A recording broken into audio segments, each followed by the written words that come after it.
Muito bom estar com vocês aqui nessa manhã, refletindo sobre esse tema que é tão caro assim para mim, principalmente porque eu sou pai em formação ainda, né? Vou fazer uma estatística básica aqui. Quem aqui já é avô? Levanta a mão. Ó, temos uma geração de vovôs aí. Quem aqui é pai de criança pequena? Abaixo de 18. Abaixo de 18. Adolescente, especificamente. Que Deus abençoe vocês. Se o pai passa pela adolescência, ele sobrevive a qualquer coisa, até o Ventaval Milton. Gente, eu queria refletir com vocês em cima de um texto que está no livro de Deuteronômio, capítulo 6. Eu pedi para você abrir a sua Bíblia aí, ficar com ela aberta ou conectada, não sei como é que está aí sua dinâmica hoje. A gente vai ler um texto muito importante no Antigo Testamento, fundamental, e vamos ver o que o Senhor nos ensina aqui, por intermédio do seu servo Moisés, sobre o sacerdócio. Deuteronômio capítulo 6, a gente vai ler dos versículos 1 até o 9, Deuteronômio 6, 1 a 9. Diz assim o texto: esta é a lei, isto é, os decretos e as ordenanças que o Senhor, o seu Deus, ordenou que eu lhes ensinasse, para que vocês os cumpram na terra para a qual estão indo, para dela tomar posse. Desse modo, vocês, seus filhos e seus netos, temerão o Senhor, o seu Deus, e obedecerão a todos os seus decretos e mandamentos, que eu lhes ordeno todos os dias da sua vida, para que tenham vida longa. Ouça e obedeça, ó Israel, assim tudo lhe irá bem, e você será muito numeroso numa terra onde mana leite e mel, como lhe prometeu o Senhor, o Deus dos seus antepassados. Bastante atenção agora daqui no final. Ouça, ó Israel, o Senhor, o nosso Deus, é o único Deus. Ame o Senhor, o seu Deus, de todo o seu coração, de toda a sua alma e com todas as suas forças. Que todas estas palavras que hoje lhes ordeno estejam no seu coração. Ensine-as com persistência a seus filhos. Converse sobre elas quando estiverem sentados em casa, quando estiverem andando pelo caminho, quando estiverem deitados e quando se levantarem. Amarre-as como um sinal nos braços e prenda-as na testa. Escreva-as nos batentes das portas de sua casa e em seus portões. Senhor, obrigado pela tua palavra. Obrigado pelo teu servo Moisés, ó Pai, que foi usado pelo Senhor para nos deixar, ó Pai, não só esse registro, mas como registros fundamentais, textos fundamentais que o Senhor comunica a tua história às nossas vidas. A minha oração, Pai, é para que o Senhor nos guie nessa manhã, para que nós possamos ter a consciência do que significa ser sacerdote das nossas casas, sacerdote das nossas esposas, sacerdotes dos nossos filhos. Que nós saímos daqui, ó Pai, convictos, ó Pai, de qual é o princípio bíblico acerca disso. Para onde o Senhor nos leva quando nós obedecemos a tua palavra. Assim eu oro em nome do teu filho amado Jesus. Amém. Amém. Quando a gente pensa no sacerdócio, no exercício do masculino, dentro do contexto familiar, existe uma difusão de percepções acerca do que significa ser o sacerdote do lar. Existe um grupo que pensa que o sacerdócio ele se manifesta naquilo que nós fazemos do ponto de vista material, o sustento. Você pode até sustentar isso biblicamente. É o que diz Efésios 6:4. Quem ama a esposa, a si mesmo ama, porque ninguém jamais odiou a sua própria carne. Antes, a alimenta e cuida dela. Então, por muitas e muitas gerações, homens de igreja, homens cristãos, entenderam, e até hoje existem alguns que pensam assim, que o sacerdócio ele se resume, ele se restringe exclusivamente na provisão material. Ou seja, se eu estou sustentando a minha família, se eu estou exercendo este papel de provedor, isso por si só basta. Talvez você esteja me escutando agora e pensando, não, mas eu não penso assim. Às vezes a gente não pensa assim, mas age assim. Na nossa cabeça vem a seguinte maquinação, né? Então, como eu sustento, eu trabalho, eu chego cansado em casa. Então, o papel de sacerdócio, essa parte espiritual, eu vou delegar aqui para a esposa, eu vou delegar aqui para a escolinha dominical, eu vou delegar para o ministério de adolescente. Por quê? A minha parte eu estou fazendo. Qual é a minha parte? Sustentar. Essa é uma visão importante dentro do sacerdócio no lar? Sim, faz parte. É bíblico. É a única parte? Não. Uma outra forma de pensar o sacerdócio que é comumente percebida assim nas entrelinhas, nas relações, é que o sacerdócio masculino ele tem uma dimensão apenas e exclusivamente emocional. Você também pode justificar isso biblicamente, olha o que diz lá, Efésios 6,4. Pais, não irritem seus filhos. E você fica, não, eu preciso ser sacerdote da minha casa, é mostrar pro meu filho que eu sou um cara legal, que eu amo ele, que eu tô com ele, que eu sou palmeirense e levo ele ao estádio para o bem dele. Né? Nem tanto. Não. Ou seja, essa minha entrega afetiva, essa minha entrega emocional, por si só basta e prover aquilo que na minha cabeça eu entendo como o sacerdócio masculino. E assim como aqueles que pensam que o sacerdócio ele é exclusivamente relacionado à materialidade, o sacerdócio ele também não é exclusivamente relacionado ao afeto, às emoções. Embora isso faça parte. Você precisa amar seu filho, você precisa ser amigo do seu filho, você precisa ter intimidade com o seu filho, para que nessa jornada de crescimento você possa ser visto como aquele que orienta, aquele que é lugar seguro, aquele que é porto seguro. Porque do contrário, se a gente despreza esse lado do afeto, a gente entra na construção de abismos. E esses abismos, às vezes, eles são maquiados pela proximidade física. Se tem uma coisa que eu posso falar para vocês é que proximidade física dos nossos filhos não significa necessariamente uma proximidade afetiva. A gente pode estar dentro da mesma casa, mas afetivamente a milhões de quilômetros de distância. Isso faz parte, mas não é só isso. O suprimento material é importante, o suprimento emocional é importante. Só que o texto que a gente leu aqui hoje, ele vai tocar naquele que é a base, o elemento basilar do sacerdócio em casa, que é o sacerdócio da ordem espiritual. O sacerdócio que diz respeito à forma como o pai comunica para o filho, para a geração que vem, aquilo que crê. O grande problema é que hoje em dia nós temos vivido no mundo, tá? Uma crise do legado espiritual. Os dados que têm aparecido sobre a igreja, e não é igreja no Brasil, não é a igreja batista do Morumbi, é igreja no mundo, tem apontado que os jovens estão abandonando a igreja, abandonando a fé, abandonando a sua experiência. E a gente fica muito focado, não, o que aconteceu? Aí a gente terceiriza a culpa. Não, foi a universidade. Ele foi para a universidade, ali ele se perdeu. Não, foi aquela namorada que ele arrumou. Aquela namorada que ele arrumou fez ele se perder. Não, foi aquele amigo que ele tinha, que levou ele.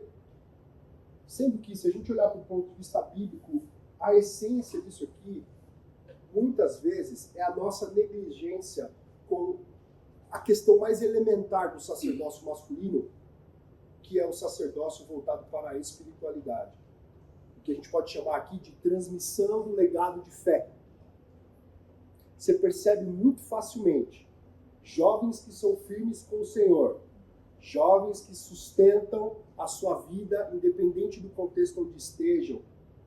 No geral, há por trás um sacerdócio exercido pela família, pai e mãe, que sustenta, que dá alicerce para que, quando venha o vento, esse menino ou menina não seja levado por ele. Agora, antes da gente começar a falar sobre a importância do sacerdócio, acho que cabe aqui para nós, a gente ouve muito isso, né? Sacerdócio. Cabe uma definição. O que é o sacerdócio? Se a gente está convidando vocês aqui hoje, os meus irmãos aqui da liderança do Ministério de Homens, está convidando vocês a refletirem sobre o sacerdócio da família, acho que a primeira coisa que precisa ficar claro para nós é o que significa isso. Qual é o sentido disso? Quando eu me chamo sacerdote do meu lar, ou quando a palavra me desafia a ser o sacerdote do meu lar, o que isso significa? Se a gente olhar para o Antigo e para o Novo Testamento, a gente vai perceber que a palavra sacerdote, literalmente, significa aquele que oferece sacrifício. Esse é o significado. Pronto, então basta eu comprar a galinha, matar ali na esquina, resolvi meu sacerdócio, tá, né? O significado literal é esse. Aquele que oferece sacrifício. Agora é óbvio, né? Tem um sentido mais profundo.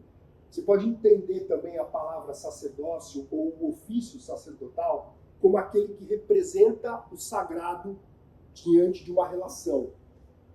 O que o sacerdote fazia no Antigo Testamento?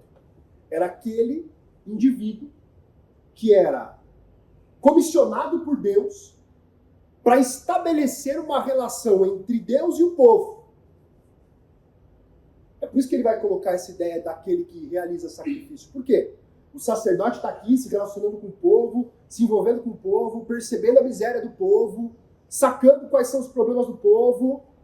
E é ele que, porque foi escolhido por Deus, tem que, diante de Deus, nesse rito de purificação, sacrificar um animal para que a relação entre Deus e o povo, fosse estabelecida, fosse mantida, fosse perpetuada. Então, a primeira coisa que precisa ficar clara na cabeça de vocês, enquanto pais e enquanto sacerdotes, qual a missão de vocês?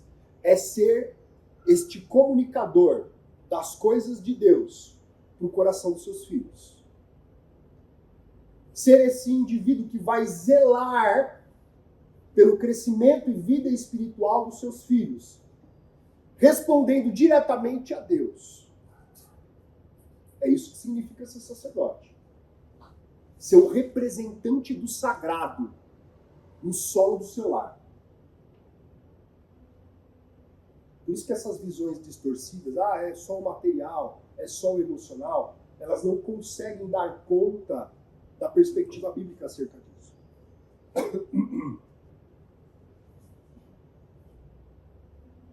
Quando a gente olha para o texto de Deuteronômio, a gente percebe que Moisés, que escreve esse texto, ele nos dá algumas lições sobre o exercício sacerdotal. Eu queria compartilhar com vocês 3 lições fundamentais que Moisés nos dá aqui. A primeira delas, sacerdotes precisam gerar sacerdotes. Por isso que é muito precioso um encontro como esse. O paradigma bíblico é que sacerdotes gerem sacerdotes. Por que a gente vive uma crise de famílias? Uma crise no aumento do índice de separação? Uma crise nas relações entre pais e filhos? Porque em algum momento, eu não tenho explicação para isso, sacerdotes deixaram de gerar sacerdotes. Por que eu estou dando essa primeira lição para vocês? A gente precisa entender o contexto onde Deuteronômio está inserido. Deuteronômio 6.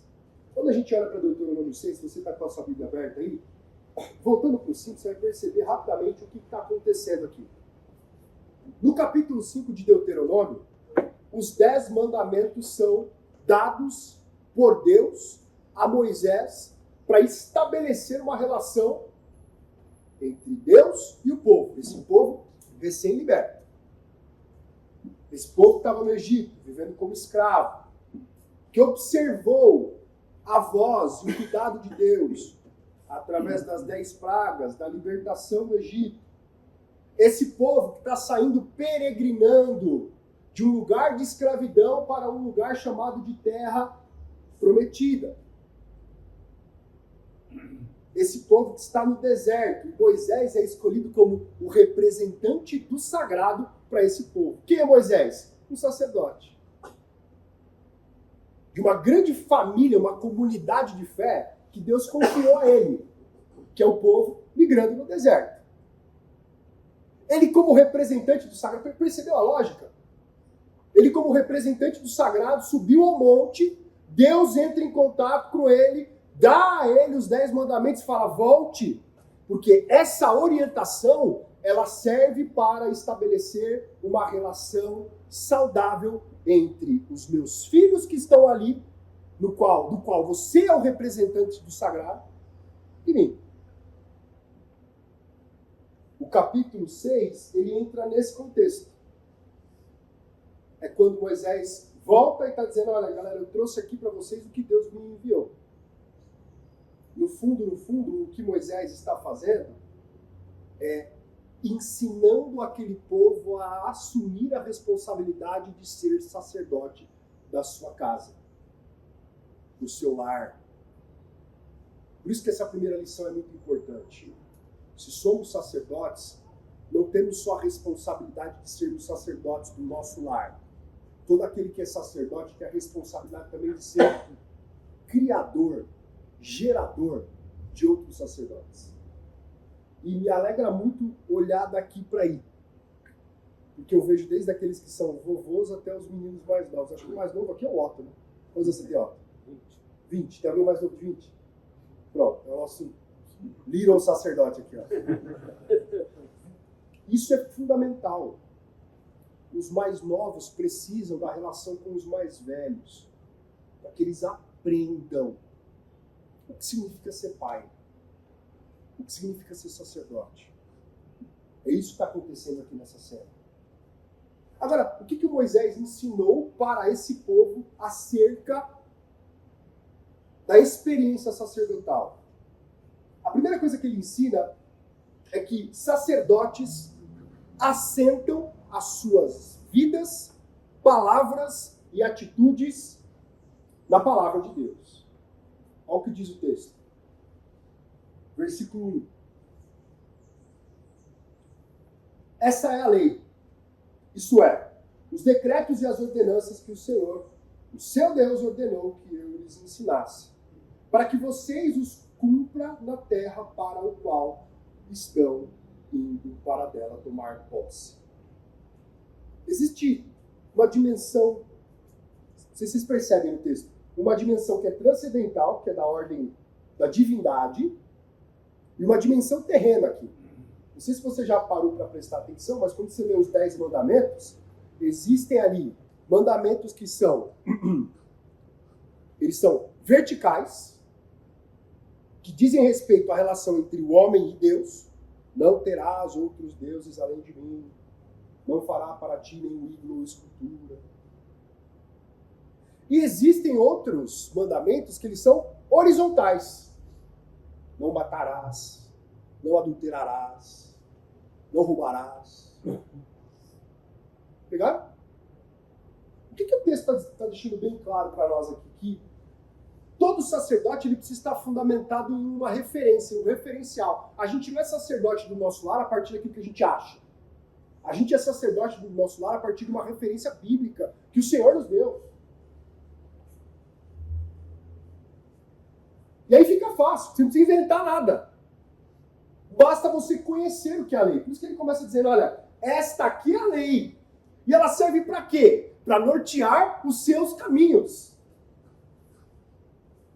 E uma outra coisa que fica bastante evidente no texto é como que a vida sacerdotal ela é muito palpável, ela não é um negócio idealizado.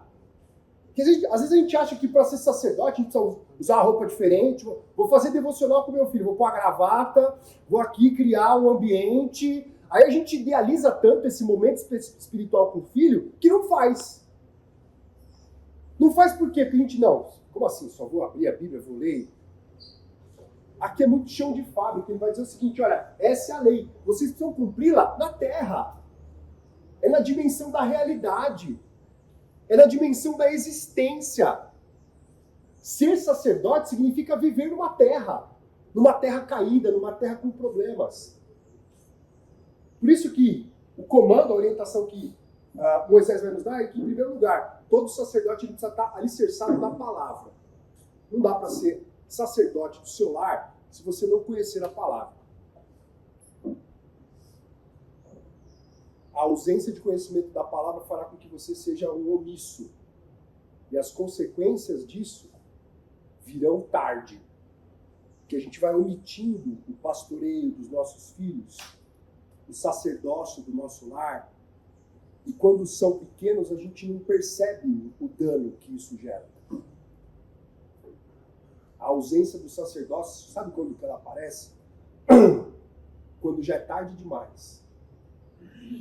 Quando esse filho, filha, chega na adolescência, na juventude, ele vira: pai, esse aí é teu Deus, é a tua fé, é a tua igreja. Para mim isso não serve. E aí que você cai em si e fala assim: o que eu fiz de errado? A omissão, ela tem um preço muito alto.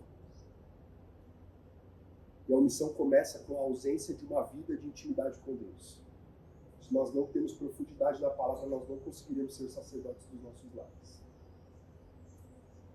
A segunda lição que Moisés nos coloca aqui é que o sacerdote, ele tem esse papel de estar assentado na palavra, mas com um propósito. Essa palavra toda que me habita, ela não me habita para que eu vire um super saiyajin de Jesus.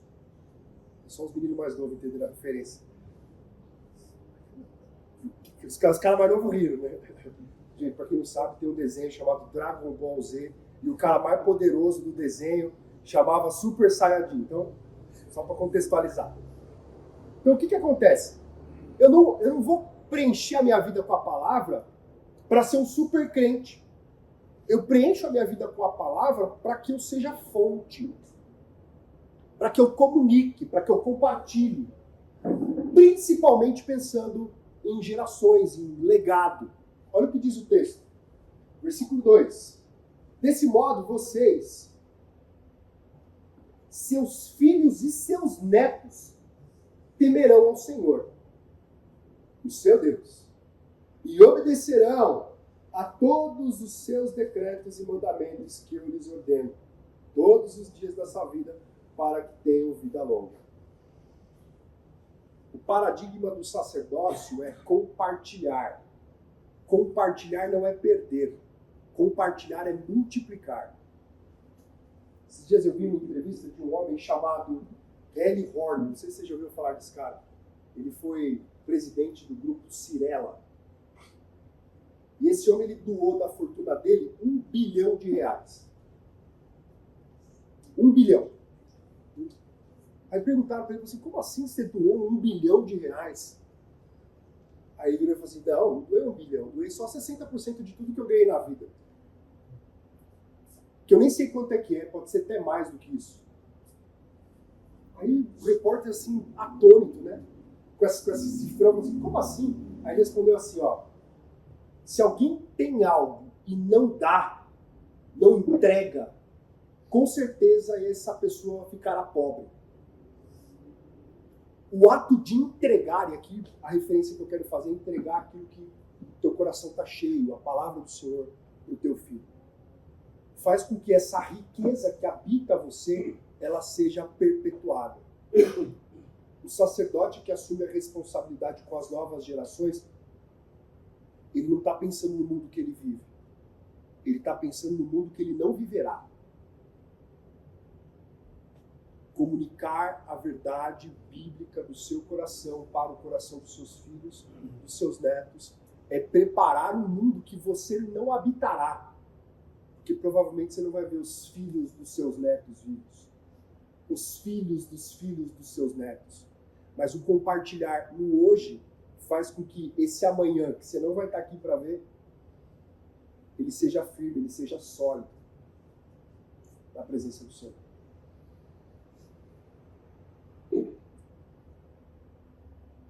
Lá na instituição onde eu ensino, tem uma estátua de um homem, missionário, que veio para cá, americano.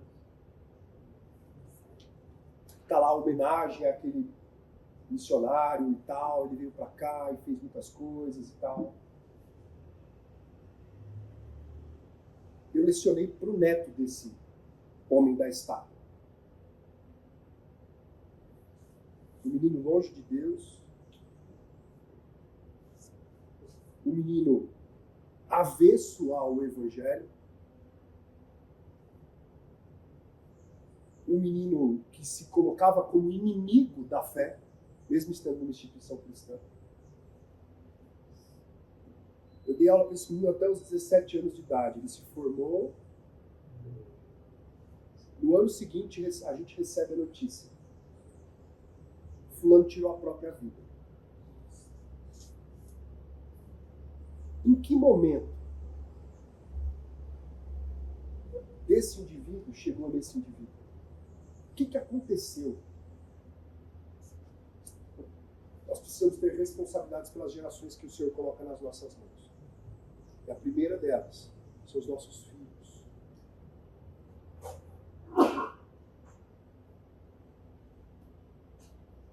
Qual que é a mensagem central desse ensino de Moisés? A mensagem central que ele nos coloca é: tema ao Senhor. Se você quiser resumir o ensino para com os seus filhos, é bem curtinho. Você precisa ensinar os seus filhos a temerem ao Senhor. Olha o que diz o versículo 3. Ouça e obedeça, ó Israel. Assim tudo lhe irá bem, você será muito numeroso numa terra onde emana leite e mel, como lhe prometeu o Senhor, o Deus dos seus antepassados. O pastor fundador dessa igreja, Ari Veloso, ele tem uma frase que eu gravei no meu coração e na minha mente. Ele dizia assim, constantemente: temer a Deus é levar Deus a sério. Temer a Deus é levar Deus a sério. E não existe uma forma mais eficaz de levar Deus a sério do que obedecê-lo. Como é que eu temo a Deus? Obedecendo a Deus.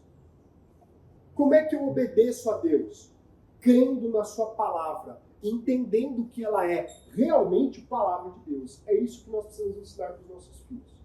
Temer a Deus significa obedecer a Deus. E aqui tem uma verdade bastante importante. Obedecer a Deus e temer a Deus não é uma resposta a um ato violento que foi realizado contra nós. Temer a Deus e obedecer a Deus é uma resposta de amor.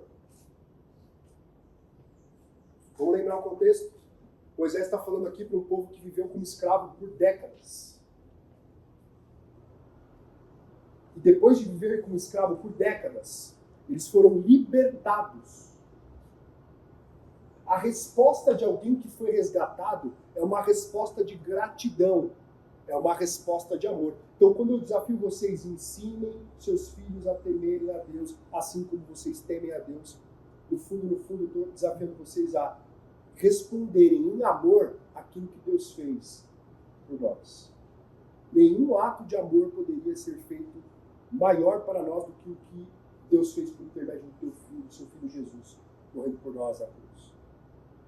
Qual é o nosso desafio? A grande lição que o sacerdote tem que carregar no seu coração. Eu preciso temer a Deus e ensinar os meus a também temerem a Deus. Segunda lição que esse texto nos coloca diz respeito à ideia de que o sacerdote, para ser sacerdote, você precisa ser profundo. Primeiro, sacerdotes geram sacerdotes. Segundo, o sacerdote precisa ter profundidade. O sacerdócio exige profundidade. Vamos lembrar, o que é um sacerdote? É aquele que representa o sagrado para alguém. Se não há profundidade, a comunicação ela fica prejudicada. Para quem não sabe, Deuteronômio 6:4, que é para onde nós estamos indo agora, ele é o coração do Antigo Testamento. A síntese do Antigo Testamento. Se você perguntar para um judeu qual é a parte mais importante do Antigo Testamento, ele vai dizer essa aqui, ó. Ouça, ó Israel, há um só Deus, o Senhor, o nosso Deus. Essa é a questão elementar para um judeu. Só que você pode lidar com isso de modo profundo ou não profundo. E é muito claro. Chegou o microfone. Eu vou deixar isso. Aí, tá bom agora? Já tava ouvindo. Vamos no Gogó assim mesmo? Precisa. Hã? Gogó?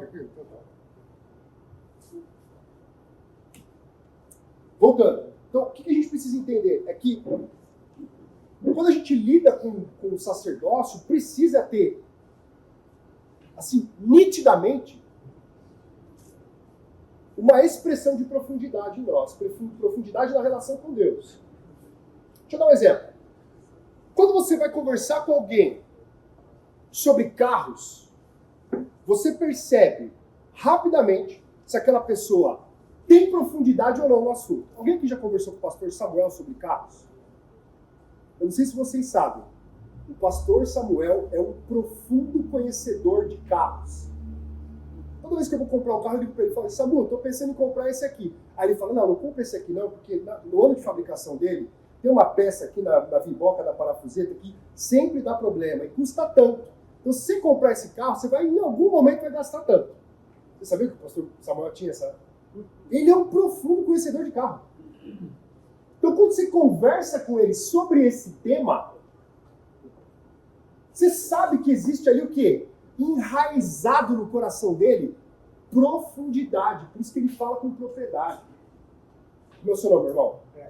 O Emerson. Estava conversando com o Emerson palmeirense, né? Assim como eu. Estávamos conversando ali antes de começar aqui. E a conversa com ele, o que eu percebi? Existia profundidade com relação à experiência futebolística dele. Basta conversar com o corintiano, ele vai falar, não, a gente vai se safar, não vai cair. Nós vai. Por quê? Porque o Depay, não sei o quê.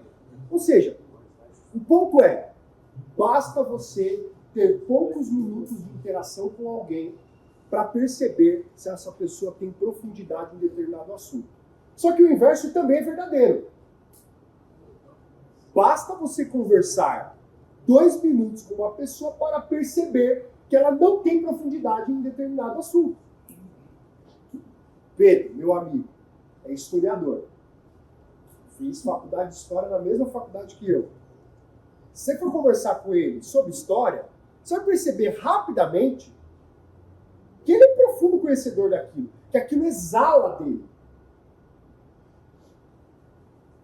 Da mesma forma como se você for conversar com ele sobre física, você vai perceber que não sabe nada.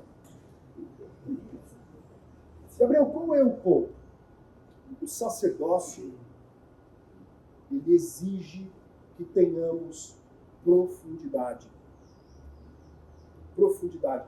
Os nossos filhos vão perceber quando a nossa relação com Deus é superficial. Quando ela é só um discurso. Da mesma forma que eles vão perceber também se a nossa relação com Deus for profunda, for significativa. Tá, Gabriel, mas de onde você está tirando isso? Primeiro, da declaração de fé. Essa declaração de fé ela não para por aí. Olha o que diz o texto. A primeira profundidade que nós temos que ter é uma profundidade doutrinária. Versículo 4. Ouça, ó Israel, o Senhor, o nosso Deus, é o único Deus. A gente pode professar com os nossos lábios uma verdade doutrinária e negá-la com os nossos atos? Sim. Sim. E muitas vezes a gente faz isso sem perceber. Sabe quem percebe? Os nossos filhos.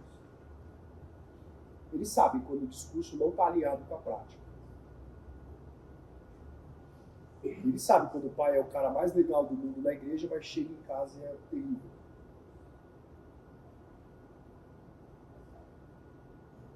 E esses sinais de incongruência, eles também ensinam. Se meu pai tem profundidade com Deus, eu vejo meu pai orando, isso me move. Mas da mesma forma, se eu vejo meu pai falando sobre Deus no contexto de igreja, mas eu observo outra coisa em casa, isso também ensina. Existe um teólogo do Novo Testamento canadense chamado D.A. Carson. Ele escreveu um livro sobre o pai dele, um pastor que não foi famoso, como ele é. Chama Memórias de um Pastor Comum. Recomendo que vocês leiam, pra vocês entenderem o papel de formação de um pai na vida do filho. ele falou que todas as manhãs ele passava e via o pai de joelho orando. Profundidade. O que a gente fala precisa também ser observado no que a gente faz. Agora, a gente pode também confessar uma fé que é alheia a Cristo. Às vezes a gente mostra que a gente tem muita fé no dinheiro, no sucesso, nos bens materiais. E se os nossos filhos perceberem que nós temos mais fé nessas coisas do que em Deus, isso também vai ensiná-los a construir outros deuses. O sucesso, a riqueza, a fama. O segundo desafio do sacerdote, além de ele ter profundidade doutrinária, é ter profundidade relacional com Deus. Versículo 5. Ame o Senhor, o seu Deus, de todo o seu coração, de toda a sua alma e de todas as suas forças. Aqui não tem um significado específico para coração, alma, força. Quando o autor, Moisés, coloca desse jeito, ele está dizendo o seguinte: olha, você precisa amar ao Senhor dos pés à cabeça, integralmente, com seus pensamentos, com seus atos, com suas emoções, com suas relações, com seu trabalho. O que ele está dizendo é isso. O sacerdote ele tem que não só ter profundidade doutrinária, mas também ter profundidade na sua relação com Deus. O que é mais interessante nisso é que aqui há a ideia de entrega. Uma entrega para uma relação. Muitas vezes, para sermos sacerdotes do nosso lar, nós precisamos sacrificar coisas nas nossas vidas. Lembra que eu falei para vocês no começo? O que é um sacerdote? É aquele que sacrifica. Em alguns momentos nós vamos ter que sacrificar o nosso descanso, o nosso tempo, a nossa atenção. E é difícil, vou falar a real aqui, gente. Chegar em casa depois de 6, 7, 8, 10 horas de trabalho, aí teu filho está lá e ele quer interagir com você. Aí você senta no sofá, aquele sofá te abraça, teu filho ali olhando para você, querendo você, e você hoje não vai dar. É nesse momento que a gente tem que lembrar, nosso chamado sacerdotal exige de nós sacrifícios. Não é fácil pastorear coração de filho. Quem falou que é fácil mentiu para você. Pior que o meu está com 8, o meu mais velho. O pequenininho ainda não entende muito, está com 2, vai fazer 2. É difícil ter essa disciplina de todo dia. Vamos aqui ler a Bíblia, vamos aqui, vamos orar. Mas é recompensador você sacrificar o seu momento de descanso, o seu tempo. Porque isso vai gerando no seu filho, no coração dele, também profundidade. Às vezes eu chego em casa, eu tenho o hábito de ler a Bíblia e orar com meu filho todas as noites. Ele tem uma biblinha lá e a gente lê junto e tal. E às vezes eu chego morto. 8 da noite. Aí ele fala: papai, não vai ter historinha hoje? Aí isso já me quebra, né? Me quebra por 2 motivos. Um, porque, puxa, eu nutri isso, né? Ele está pedindo. E eu não posso sacrificar o desejo dele de ouvir a palavra pelos meus 30 minutos de descanso. Isso nos mobiliza. Sacerdotes precisam ter profundidade doutrinária e relacional com Deus e com seus filhos. Último, o sacerdócio é um exercício integrado à vida. 3 lições. Sacerdotes geram sacerdotes. O sacerdócio exige profundidade. E por último, o sacerdócio é um exercício integrado à vida. Versículo 6. Todas essas palavras que hoje lhes ordeno, que todas essas palavras que hoje lhe ordeno estejam em seu coração.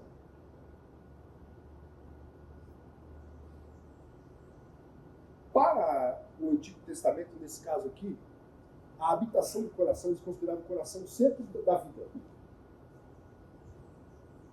Estar no coração não significa só estar guardado ali, parado, estocado. Significa que aquilo está em atividade constantemente. Ter as palavras no coração significa dizer aqui, no caso que Moisés coloca, de que isso está num lugar que vai gerar movimento, não paralisia. Tá, Gabriel, mas é possível ter a palavra, mas não estar guardada no coração? É. Passou-se muito tempo desde que Moisés escreveu esse texto. Chegamos ao período de Jesus. Jesus viveu entre nós, morreu. E os que vieram após ele escreveram textos. E perceberam que em determinado momento, muitos daqueles homens que se diziam religiosos, eles tinham só um discurso na ponta da língua.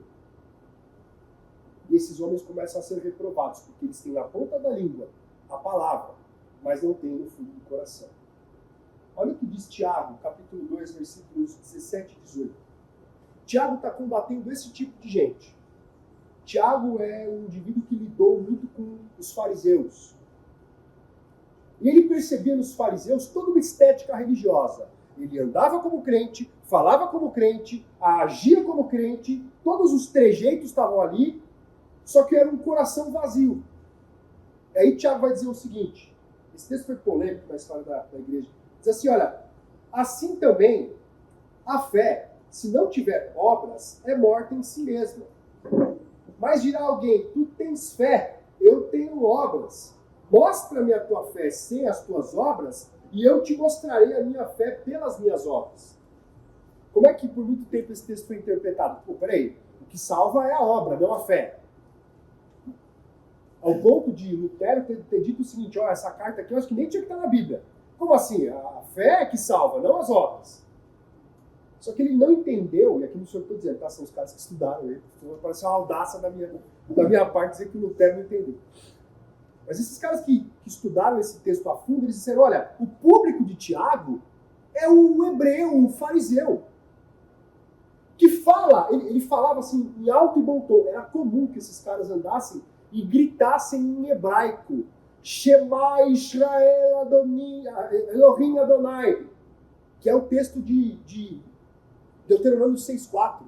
Ouça, ó Deus, há um só Deus, o único Deus. Esses caras gritavam isso nas praças. Aí Tiago olha aqui e fala assim, mas peraí, você está oprimindo o outro, você está apedrejando o outro, você está violentando o outro, você está dizendo para mim que você tem fé? Esse discurso vazio teu aqui, para mim não significa nada. Se o seu discurso não se evidencia em ato, em atitude, em obra, isso não vale de nada. Por que eu estou fazendo essa ponte ligando aqui Deuteronômio a Tiago? Primeiro porque é uma ligação histórica. Né? Tiago, quando vai falar isso, ele está comentando justamente essa declaração de Deuteronômio 6,4, que era só pronunciada com os lábios, mas não vivida.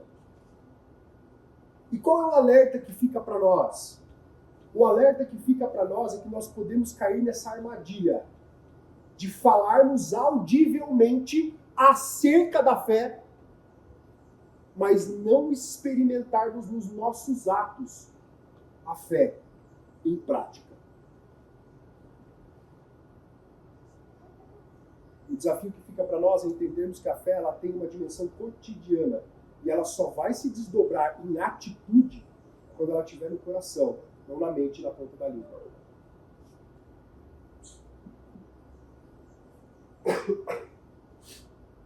O texto continua. Versículo 7.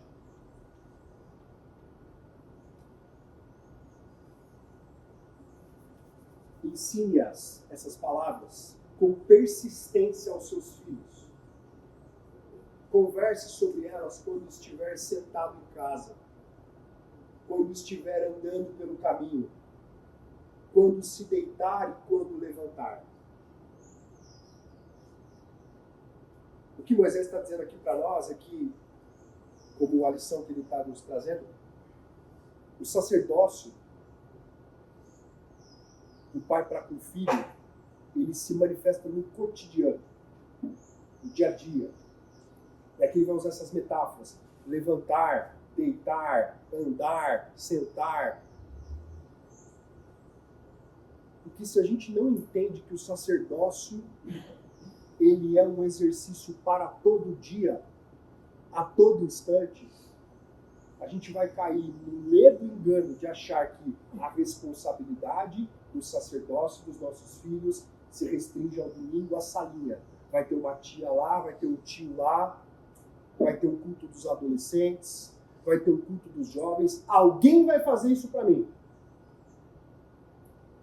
O desafio do sacerdócio, ele é para o cotidiano, não é para um dia pontual.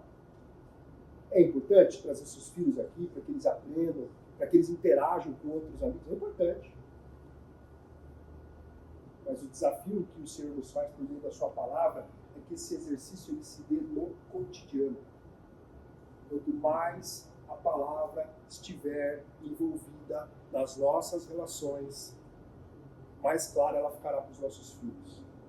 Os nossos filhos precisam nos ver fazendo escolhas que para o mundo muitas vezes podem ser irracionais, mas para Deus não são. Os nossos filhos precisam ver o nosso cuidado pelas nossas esposas. Os nossos filhos precisam ver a relação que nós temos com o dinheiro como uma forma de glorificar a Deus. Os nossos filhos precisam ver a forma como nós nos relacionamos com outras pessoas e enxergar nessas relações uma forma de glorificar a Deus. Porque senão, o sacerdócio ele vai ser ineficaz. Assim como o Tiago disse, olha, vocês estão dizendo uma coisa que não se observa no que vocês fazem. Ao ponto de talvez chegar no momento que seu filho falar para você, olha, você fala tudo isso, mas eu não vejo isso na sua vida.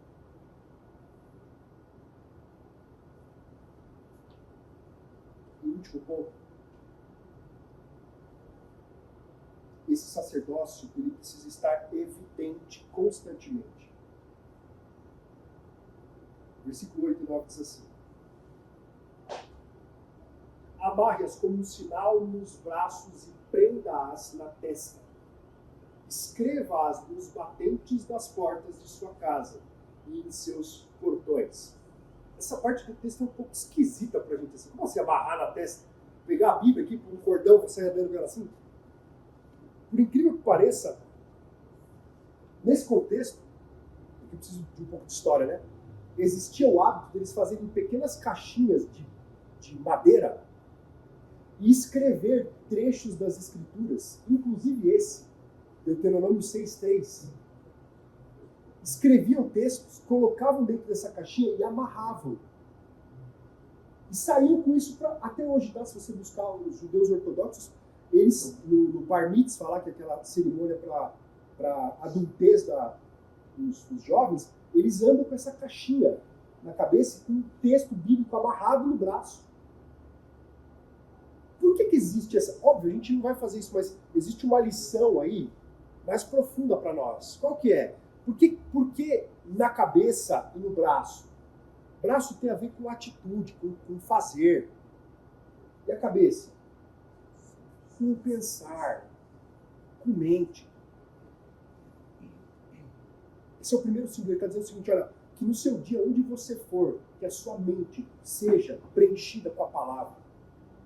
Que as suas mãos sejam preenchidas com a palavra. E ele vai além. No 9 ele vai dizer assim, escrevam-os nos batentes das portas. E aqui, a palavra batente no hebraico é mezuzá. Você já viu o mezuzá? O que é o mezuzá? Já foi à casa de um judeu? Do lado da casa do judeu tem um negocinho assim no batente, não tem? O nome daquilo ali é mezuzá, certo? Esses judeus prendem aquilo na porta por causa desse texto. Porque aqui está mandando pôr o mezuzá na porta, eles colocam. O que tem dentro desse mezuzá? Um texto em hebraico escrito à mão por um sacerdote desse trecho aqui. Deuteronômio 6, 1 a 9. E eu não sei se já perceberam, em algumas casas está inclinado isso. Por que está inclinado? Ele está dizendo, olha, essa verdade vale daqui para dentro e daqui quando eu estiver para fora. Perceberam? O sacerdócio, ele se manifesta no cotidiano. Para nós encerrarmos a última lição que eu queria dar para vocês, um desafio, é que o ensino sobre o sacerdócio, ele se dá no deserto, em meio à privação, em meio a dores. Quando Moisés ele realiza o seu sacerdócio, a situação não era confortável. Ele estava diante de um povo rebelde. Ele estava diante de um povo que era avesso à palavra de Deus. Mas é no meio do deserto que o Senhor ensinou Moisés, enquanto sacerdote, a ensinar outros homens a como serem sacerdotes do seu lar. Eu não conheço vocês, meus irmãos, profundamente. Eu não conheço os seus contextos. Pode ser que você esteja me ouvindo aqui e esteja com um filho que abandonou a fé, ou com um filho que esteja te dando trabalho.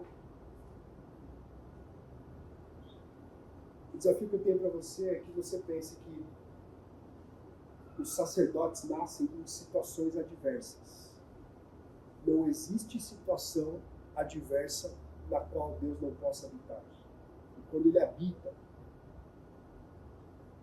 a morte se transforma em vida.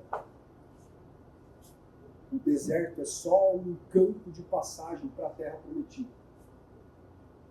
Vocês tenham isso em mente. Se sintam desafiados a exercer o sacerdócio. Os filhos de vocês, as esposas de vocês, e principalmente para os mais jovens.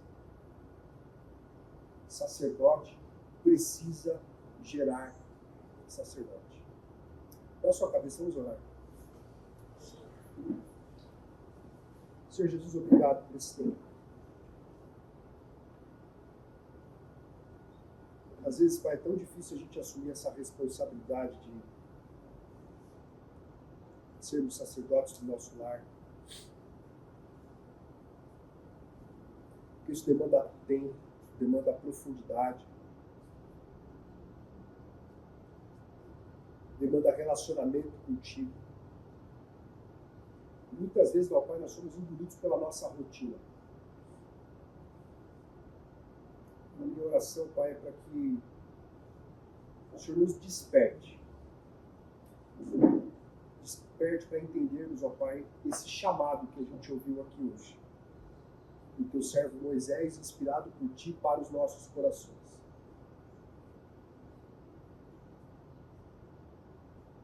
Isso é tão verdadeiro, Senhor, mesmo tendo passado milhares de anos. O desafio para nós sermos sacerdotes, fazermos sacerdotes, para termos profundidade contigo, para gerarmos profundidade na relação entre os nossos filhos e o Senhor. E o desafio para exercermos esse sacerdócio na nossa vida cotidiana. Tenha misericórdia de nós, Pai. Nos ajude a seguirmos, ó Pai, esse ministério que o Senhor confiou às nossas mãos. Eu clamo também, Pai, os nossos irmãos que aqui estão, que por algum motivo vivem crises com os seus filhos. Talvez os seus filhos já tenham abandonado a fé, ou parado de frequentar a igreja. O Senhor, ó Pai, dê forças para esses irmãos, se tivermos alguns que se encontram aqui assim, para que eles possam construir essa relação sacerdotal com os seus filhos. E verem no meio do deserto que no fim do caminho existe a terra prometida. Um lugar onde emana leite e mel. Um lugar onde a vida prosperará e transbordará para os netos, para os bisnetos, para os tataranetos, para as gerações vindouras. Porque um dia estes homens que estão aqui decidiram assumir a responsabilidade de serem sacerdotes do Senhor. Eu oro assim, em nome do teu Filho amado Jesus. Amém.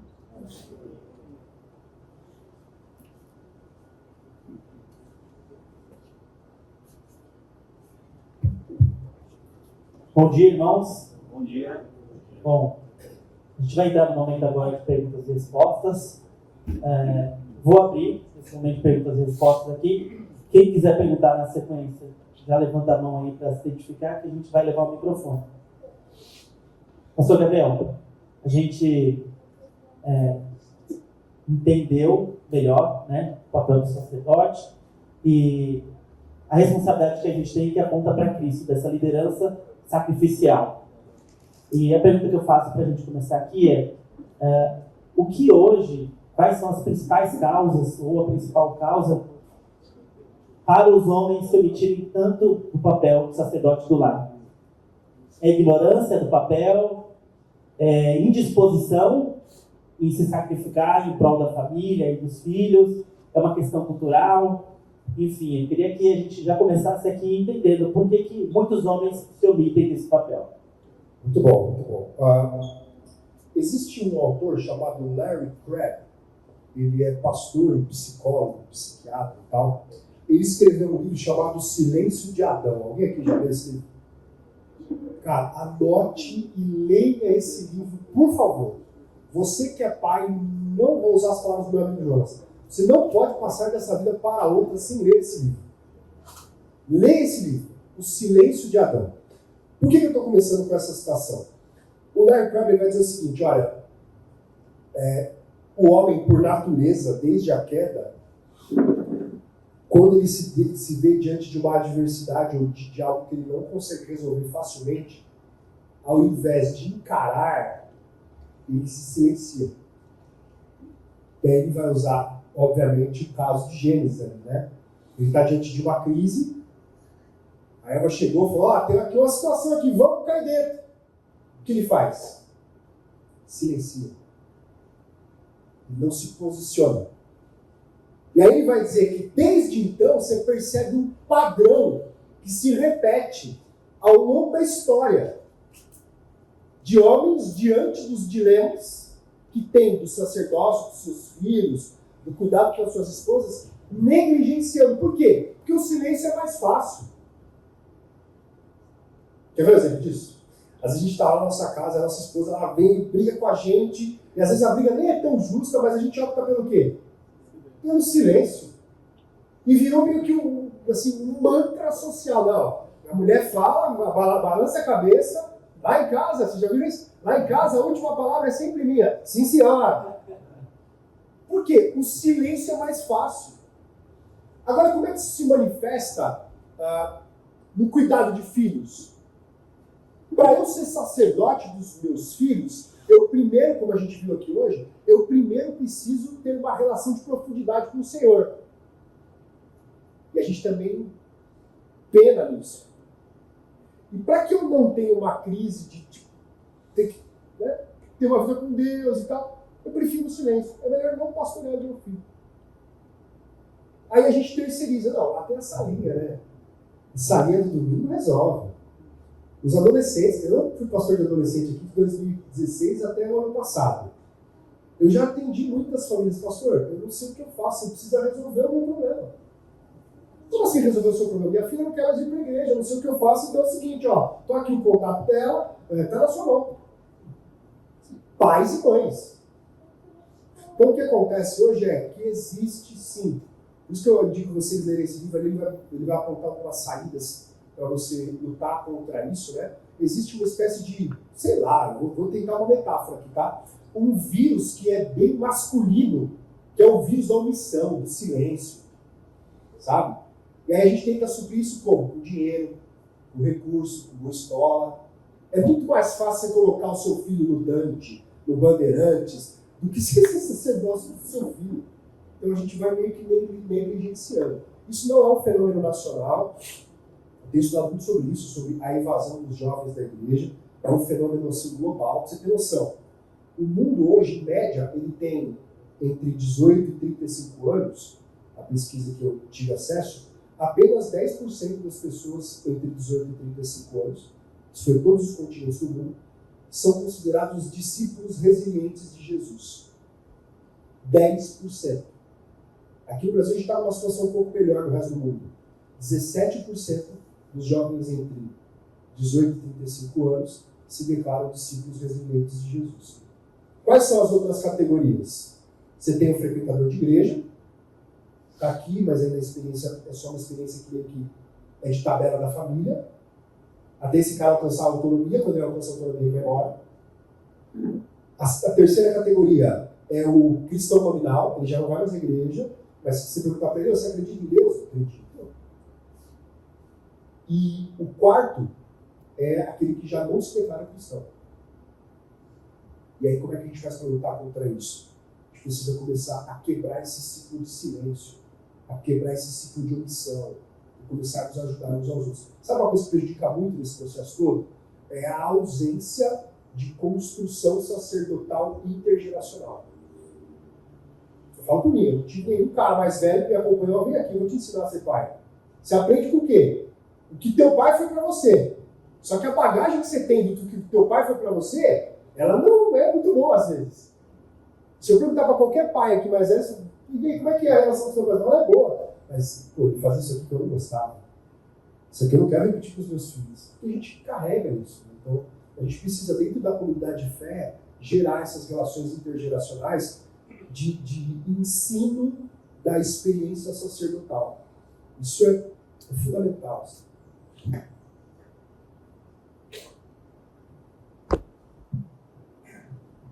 Bom dia, pastor. Bom dia. Eu entendo, vejo que realmente a gente tem que ser um sacerdote, mas uma pergunta que eu faço é assim: quando você fez tudo e o filho se desviou, o filho não segue o caminho, isso, aonde está o erro? Porque aí eu colocando um ponto nisso, né? Existe o livre-arbítrio dele. O que o pastor... Bom, vamos começar a fazer uma distinção teológica importante aqui. Nenhum ser humano tem livre-arbítrio. Como assim, meu irmão? Polêmico, né? Nenhum ser humano tem livre-arbítrio. O que a gente chama de livre-arbítrio muitas vezes, teologicamente, o mais correto seria livre-agência. A gente faz escolhas. Só que o nosso arbítrio está corrompido desde a queda. O que é o arbítrio? É a capacidade de, sem nenhum condicionamento, fazer escolhas. Os únicos que tiveram livre-arbítrio do ponto de vista bíblico, Adão e Eva. Eles escolheram, independente de uma influência externa, fazer o que fizeram. A partir dali, o que acontece? Existe um condicionamento da natureza. Romanos capítulo 7, que o apóstolo Paulo diz: olha, o bem que eu quero fazer, eu não faço. Mas o mal que eu não quero fazer, quanto menos... Então esse é o primeiro ponto. Então a gente tem livre agência, a gente faz escolhas, a gente escolhe torcer para o Palmeiras e ser mais santo, Corinthians e ser mais endemoniado. Eu exagerei. Você entende? Agora o que a gente tem que entender é o seguinte: os nossos filhos também têm natureza caída. Ok? E mesmo tendo natureza caída, nosso papel é pregar-nos. Só que no fundo, a conversão é um ato de Deus, não um ato seu. Porque senão você entra nessa neura. Puxa, eu orei todo dia, eu falei a Bíblia todo dia, eu levei a igreja todo dia, mas no final do dia ele foi embora. Vamos pegar a parábola do filho pródigo.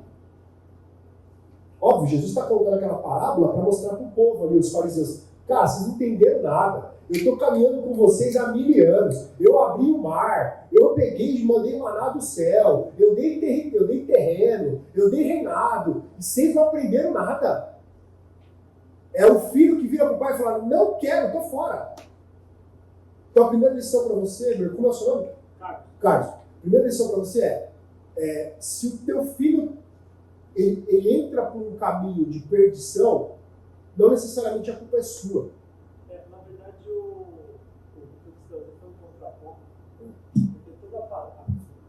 toda a palavra, e eu acho realmente que a gente tem que a cada dia aí criando sacerdotes, a gente tem que cada dia trabalhando mais a palavra dentro da nossa casa, mas a palavra foi para trazer um contraponto, porque a gente sabe que tem muitos irmãos aqui que não estão vivendo esse sacerdócio, os filhos andando nessa palavra. E é uma coisa que eu comecei há muito tempo a pensar, poxa, qual é a minha culpa nisso? E aí eu vou para essa palavra realmente dar a semeadura, você vai semear. Exato. E Deus é quem dá o crescimento. Né? Então pode ser que a gente semeie, a gente plante a semente no coração dos nossos filhos, mas que o resultado vai vir lá na frente. É isso aí. É isso aí. Então, o seu papel é esse. Qual é o seu desafio? Ser sacerdote. Fazer isso que a gente viu o texto nos desafiando. Agora chega na vida adulta, seu filho pegar e...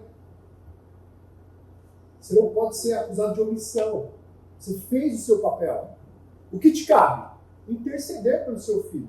E ficar igual o pai do filho pródigo, na expectativa de que esse filho volte. E quando esse filho voltar, o seu papel não é acusá-lo. O que o pai do filho pródigo faz? E aqui vamos lembrar, tá? O pai do filho pródigo é uma figura metafórica para Deus. Está dizendo, ó, esses caras estavam perdidos, o que eu faço? Eu dou banho, eu ponho a melhor veste, eu ponho um anel na mão, eu mato um novilho. E aí Jesus tem a lição e diz, olha, é muito melhor ter um pecador que volta do que qualquer outra coisa. E se você parar para pensar, antes dessa metáfora do filho pródigo, tem a metáfora da ovelha perdida, a metáfora das duas moedas perdidas. Óbvio, o texto ali está falando sobre a relação de Deus com o povo, com os gentios, mas também se aplica uma relação de paternidade. Essa é a metáfora bíblica. Nós somos chamados do quê? De filhos de Deus. Então, para todos existe isso. E aí, o que é legal também, Carlos, é nesses momentos de crise, existir uma comunidade de apoio, que ore, que interceda. Eu já vi também cenas como essa aqui na nossa igreja. O fulaninho embora, viver dissolutamente, aí a mãe vem aqui, pai é cuidado, pastoreado, se fortalece, trata a sua culpa e começa a acreditar que quem converte é Deus, não é a gente. Nosso papel é comunicar, pastorear, assim por diante. Tudo bem? Mas acho que é importante a gente compartilhar essas coisas uns com os outros, para que a gente possa pastorear o coração dos outros. Porque às vezes a gente vai encontrar alguém que já passou por isso. Ó, meu filho foi, voltou, então as experiências elas vão cuidando da gente comunitariamente. Mais alguma pergunta? Oi, Gabriel. Tudo bem? Aproveitando aqui a sua expertise, né, a sua experiência nesse assunto, eu vou pedir uma coisa meio que pessoal. Tá? Eu sou cristão há pouquíssimo tempo. Eu me converti há 2 anos, fui batizado ano passado. E eu tenho uma história anterior, né, e tenho 2 filhos adolescentes. Um de 13 e uma de 17 anos. Então, eu gostaria de aproveitar esse momento aqui para te pedir dicas. Eu tenho feito um pequeno estudo bíblico diário em casa com eles, mas muitos anos se passaram sem que eu fizesse esse tipo de ensino e treinamento. Então eu enfrento resistência para que eles venham para a igreja, eles participam um pouco da parte social, eles trabalham muito com a gente, mas ainda é difícil. Então, na verdade, eu estou te pedindo assim, uma dica, um livro, uma sugestão de como eu resgatar esse approach, né? Trazer isso para eles em casa. Se você tiver alguma coisa na manga aí, me ajudar. Como é o seu nome, perdão? Fernando. Fernando, a primeira coisa que eu daria para você enquanto dica é para que essa evidência que eu percebo da sua fala, dessa conversão, ela se materialize em cada segundo da sua relação, da sua presença na tua casa. Cada segundo. Da preparação de um café, ao auxílio nos estudos. Seu filho tem 17 anos, já prestou vestibular? Já está estudando? Não. No seu cuidado com ela com relação a isso, porque ela deve estar em crise. É normal, você vai fazer o quê, onde e tal. Essa presença pastoral, ela é reconhecida. facilmente. O adolescente ele tem uma percepção muito clara de quem está com ele, contra ele e indiferente a ele. A percepção assim é instantânea. A indiferença eles respondem como? Com indiferença. A contrariedade eles respondem com o quê? Com conflito. E a entrega eles respondem com o quê? Com entrega. Então, quanto mais você conseguir materializar no seu dia, na sua relação, nos seus afazeres, essa dinâmica desse seu coração de fé, melhor. É o que a gente viu no último ponto. Tornar a fé uma experiência cotidiana. Primeiro, assim, de longe, relações são fundamentais para a construção da fé na vida dos jovens. Se olhar para o Novo Testamento, era sempre assim, né? O mais velho e o mais novo. E caminhada junto. Caminhada junto. Paulo, Timóteo, Barnabé, João Marcos. Sempre assim. Você vai ver que isso vai florescendo. Não espere que seja instantâneo e solução ágil. Isso gera crise.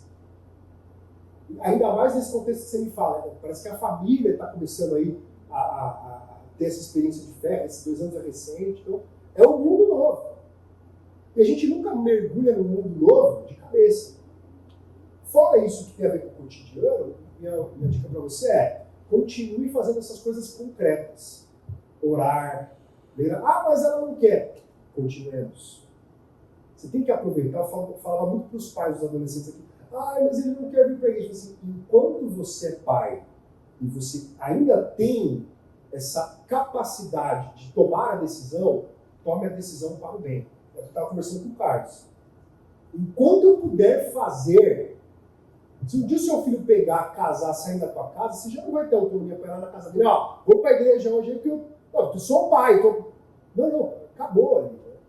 Então, enquanto você ainda tem essa autonomia, aproveite. Aproveite para trazê-la, aproveite para estimular relações. O que a gente percebe aqui na nossa comunidade é o que sustenta a galera, são esses vínculos de amizade que eles vão construindo e de espiritualidade conjunta. Aí eles vão chegando, vão ficando mais velhos, vão continuando aqui. O Otto tem 20. O Otto chegou aqui no Ministério dos Adolescentes com 13. Está aqui hoje no Ministério dos Homens. Eu estou usando ele porque ele é o mais novinho e ele caminhou comigo durante toda essa jornada. Mas ele não caminhou sozinho. Ele caminhou olhando para o irmão que cresceu, experiência de fé. Ele caminhou com o grupo de amigos que está com ele. Você entende? Então, essas relações são importantes. Mas isso leva tempo. Né? Leva tempo por quê? Porque ela não conhece ninguém. A adolescente tem um problema de contato social fácil, tem barreiras. Então, meu conselho para você, Fernando, é: continue firme no propósito. Mesmo que você não veja imediatamente os frutos do que você está semeando. Se você pegar a parábola do semeador, ele passa pelo caminho lançando a semente. A palavra nos diz que um vem e semeia. E vai. O outro vem e rega. E vai. E depois vem o outro e colhe. O que semeou não viu. E às vezes, muitas vezes, você vai semear e vai ver. Ou vai ver um tempo que é diferente do que você acha. Deixa eu te dar um exemplo. Quando eu era mais novo, eu tinha um amigo que ele zoava crente, não queria saber de crente, falava de igreja e tal. E eu falava para ele de Deus, e falava para ele de Deus. E no meu coração falava assim: mas que coisa inútil. O que eu tô falando com esse cara? Esse é o cara que mais tira sarro dos crentes. Esse é o cara que mais pega no meu pé. A gente é amigo, assim. Mas por que eu tô falando de Deus para esse cara?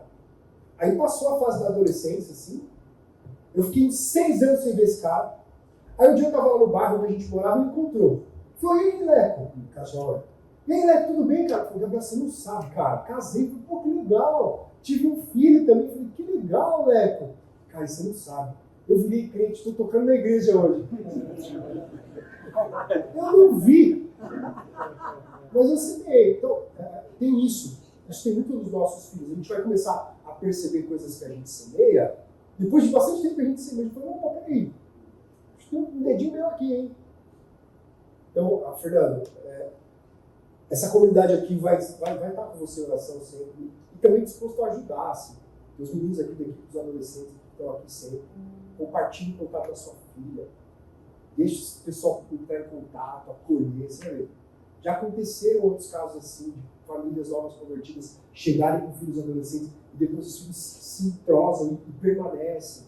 Então, existe assim, a graça de Deus, ela se manifesta em qualquer contexto. Amém.